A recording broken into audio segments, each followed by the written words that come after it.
जैसे राहुल जी ने कहा, ये जो भर्ती विधान है, इसको बनाने के लिए हमारे नेताओं ने, हमारे कार्यकर्ताओं ने उत्तर प्रदेश के जिले जिले में युवाओं से बात की, उनसे समझने की कोशिश की कि आपकी सबसे बड़ी समस्याएं क्या हैं, आपके दुख क्या हैं, किस तरह से हम आपके लिए एक उज्जवल भविष्य बना सकते हैं। उन्हीं चर्चाओं में से निकला हुआ जो सार था, जो मुद्दे थे, वो इस भर्ती विधान में है। इसे भर्ती विधान इसलिए कहलाया गया क्योंकि सबसे बड़ी समस्या भर्ती की ही है उत्तर प्रदेश में। जहां जहां हम गए हैं, जिन नौजवानों से बात की है, उनकी पीड़ा बाहर आई है। वो दुखी हैं, त्रस्त हैं, क्वालिफाइड हैं, नौकरियां नहीं मिलती, बड़ी बड़ी घोषणाएं होती हैं, रोजगार नहीं दिए जाते।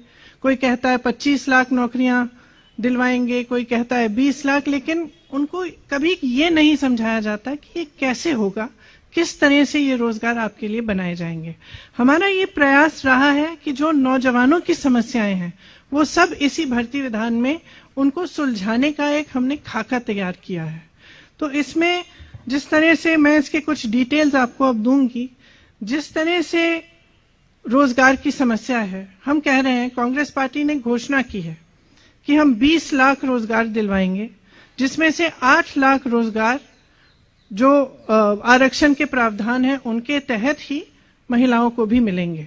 अब ये कैसे मिलेंगे, ये हमने यहाँ कहा है। हमें मालूम है कि रोजगार के विषय में और खास तौर से भर्ती के विषय में जो परीक्षाएं होती हैं, उनका जो तरीका है, जिस तरह से उनको किया जा रहा है, जितने घोटाले हैं, जिस तरह से पेपर लीक किए जाते हैं, जिस तरह से परीक्षा देने के बाद वो परीक्षा रद्द की जाती है, इससे बहुत ही पीड़ा है नौजवानों में।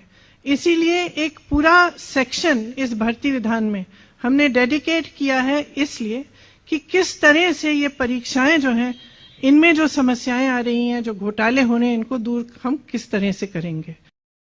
सा जो टूट गया है नौजवानों का सरकार में और इस बात में कि उनको रोजगार मिलेगा, उसको हम किस तरह से अब दोबारा निभा पाएं।